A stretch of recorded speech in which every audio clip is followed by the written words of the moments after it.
श्री वल्लभाधीश की जय। श्री हरिराय महाप्रभु जी की जय। 43वीं वल्लभ साखी। भवसागर के तरन की बड़ी अटपटी चाल, श्री विठलेश प्रताप बल उतरत है तत्काल। श्री वल्लभ उतरत है तत्काल। શ્રી હરિરાયજી કહી રહ્યા છે આ ભવસાગરને તરવાની ચાલ કેવી છે? બડી અટપટી છે. આપણા અનેક સાધનોથી આપણે તે તરી નહીં શકીએ, પણ શ્રી વિઠ્ઠલેશના પ્રતાપ બળ, શ્રી વિઠ્ઠલેશ શ્રી વલ્લભના ચરણ કમલના પ્રતાપ બલથી તત્કાલ આપણે તરી જશું.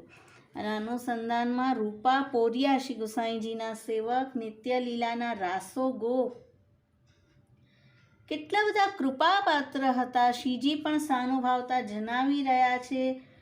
અને જ્યારે તેઓ શ્રી ગુસાઈજી પાસે આવી સેવક થયા અને કછું ટહેલ માંગી, શ્રી ગુસાઈજીએ શ્રીનાથજીના સિંગપોરની સેવા સોંપી અને કહ્યું કે તું સિંગપોરની રખવારી કરજે અને શ્રીનાથજીની પ્રસાદી રસોઈમાંથી મહાપ્રસાદ લેજે. રૂપાપુરિયા દ્વારપાલની સેવા કરતા. એકવાર શ્રીજીએ દોપહેરના સમય રૂપાને જગાડ્યા છે અને કહ્યું મને ભૂખ લાગી છે. રૂપા તુરંત ઉઠી શ્રી ગુસાઈજીના સિજિયા પાસે આવ્યા. શ્રી ગુસાઈજીને ચરણારવિંદ દાબીને જગાડ્યા અને કહ્યું કે આજે શ્રીજીને ભૂખ લાગી છે. શ્રી ગુસાઈજી તરત શ્રી ગોવર્ધનજીના મંદિરમાં જઈ ફેરી રાજભોગ સમર્પ્યો. તો આ રીતે શ્રીનાથજી સાનુભાવતા જણાવતા.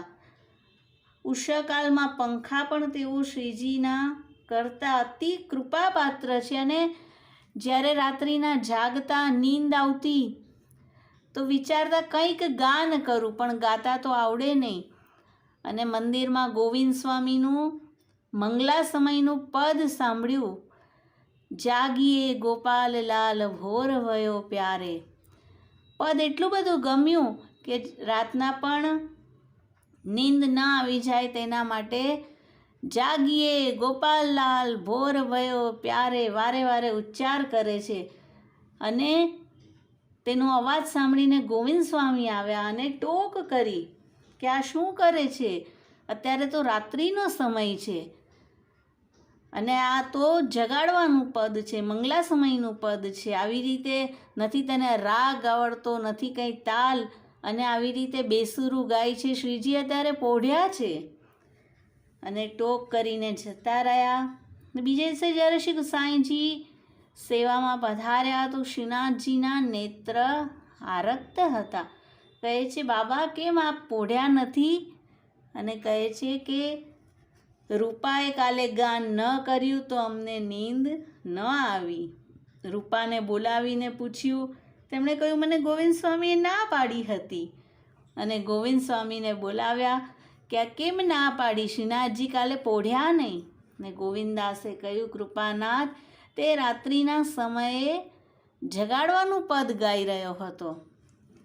શ્રી ગુસાઈજીએ કહ્યું કે શ્રીનાથજી તેના પદના શબ્દો નહોતા જોતા, પણ તે શ્રીજીને પોઢાડી રહ્યા છે તેવા ભાવથી જલ્દીથી પોઢી જતા હતા. તો અત્યંત કૃપાપાત્ર.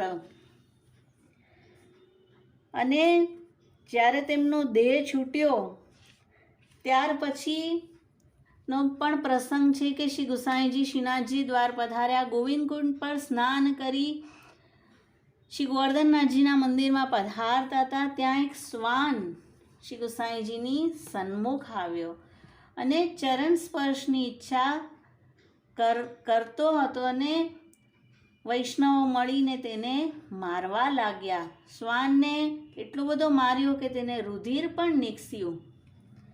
શ્રી ગુસાઈજી કહે તેને ન મારો. અને આપે તેને પહેચાન્યો, તેના મસ્તક પર ચરણ ધર્યા અને ત્યાં જ તેની દેહ છૂટી, તેના મુખથી તેજપુંજ નીકળી શ્રી ઠાકોરજીના ચરણારવિંદમાં લીન થયું. વૈષ્ણવોને કહ્યું કે આનો સંસ્કાર કરી આવો, તમને કચ્છું બાધા નહીં થાય. ત્યાર પછી વૈષ્ણવોએ વિનંતી કરી, મહારાજ આ કોણ હતો, કયા અપરાધથી શ્વાન બન્યા? અને શ્રીમુખથી આપ આજ્ઞા કરી કે શ્રી ગોવર્ધનનાથજીનો સિંગ પોર્યા, રૂપા પોર્યા હતા. અને એકવાર રાજભોગની આરતીની વાટ ઘીમાં બોળી અને તે સમયે શ્રીજી બાવાનું થોડું શું ઘી તેના નખમાં રહી ગયું. મિટ્ટીથી હાથ પણ ધોયા અને ત્યાર પછી જ્યારે પ્રસાદ લેવા બેઠો તો ગરમ કઢીમાં તે ઘી ઓગળી ગયું. આ રીતે શ્રીનાથજીનું અન્નપ્રસાદી દ્રવ્ય તેની ભીતર ગયું અને તે અપરાધથી શ્વાનનો જન્મ તેમને મળ્યો છે. અને શ્વાન દેહ મળ્યા પછી પણ શ્રીનાથજીની ધ્વજાની સન્મુખ તે બેસી રહેતા અને અમારા ચરણ સ્પર્શ થયા, આટલો માર પણ તેને થયો. વૈષ્ણવોએ કહ્યું કે અંજાને અમારાથી બહુ બુરું થયું, અમે તેને આટલું બધું માર્યો. અને શ્રી ગુસાઈજી કહે છે, તમે ક્લેશ ચિંતા મતી કરો, જે કંઈ થયું છે તે ઈચ્છાથી થયું છે. તેણે માર ખાધો કારણ કે પૂર્વજન્મમાં કોઈ વૈષ્ણવ શ્રીનાથજીના દર્શનનું પૂછતા તો તે તેને તામસ કરીને ઉત્તર દેતા. પણ હવે કચ્છું બાધક નથી, હવે તે શ્રી ગોવર્ધનનાથજીના ચરણારવિંદમાં લીન થયા છે.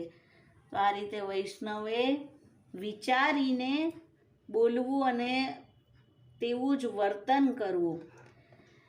તો અતિ કૃપાપાત્ર હતા અને ચાહે તો રૂપા પોર્યાથી જેમને શ્રીનાથજીના ચરણારવિંદની પ્રાપ્તિ થઈ શકત, પણ કચ્છું કેવા અપરાધ થયા તો શ્રી વિઠ્ઠલેશ પ્રતાપ બલ ઉતરત હૈ તત્કાલ. તો તત્ક્ષણ શ્રી ગુસાઈજીએ તેને તેના લીલા પ્રાપ્તિ કરાવી દીધી. તો ચાહે આપણાથી શ્રી ઠાકોરજી ગમે તેટલા રીઝી રહેતા હોય, પણ શ્રી વલ્લભ શ્રી વિઠ્ઠલનું ચરણ શરણ ક્યારેય ન છોડીએ.